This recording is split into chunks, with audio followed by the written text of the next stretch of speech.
அலைக்கும் வரஹ்மத்துல்லாஹி வபரகாத்துஹு. என் பெயர் ஹாபிஸா பர்வீன்.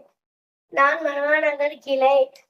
அண்ணல் நபியே அழகிய முன்மாதிரி என்ற 10 மாத செயல் திட்டத்தை முன்னிட்டு ஜூன் மாத செயல் திட்டமாக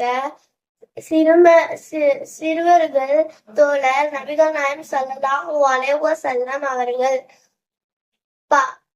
பண்பால் உயர்ந்த பண்பாளர், உலக வரலாற்றில் உயர்ந்த அந்தஸ்தை பெற்றவர் நபிகள் நாயகம் ஸல்லல்லாஹு அலைஹி வஸல்லம். ஆட்சி தலைமை, ஆன்மீக தலைமை ஆகிய இரு பேர் தலைமை அவருக்கு உண்டு. இந்த உயர்ந்த நிலையை அடைந்த போதும் அனைவரிடமும் குறிப்பாக சிறுவர்களிடமும் எளிமையாக பழகினார்கள்.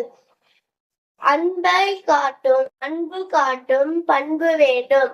சிறுவர்களாக இருந்தாலும் முதியவர்களாக இருந்தாலும் அவர்களிடம் அன்பு காட்ட வேண்டும் என்று நபிகள் நாயகம் ஸல்லல்லாஹு அலைஹி வஸல்லம் கூறினார்கள். நபிகள் நாயகம் ஸல்லல்லாஹு அலைஹி வஸல்லம் கூறினார்கள், முதியவரை மதிக்காதவரும் சிறுவர்களை இரக்கம் காட்டாதவர்களும் நன்மை ஏவி தீமை தடுக்காதவர்களும் நம்மை சார்ந்தவர் அல்ல என்று கூறினார்கள்.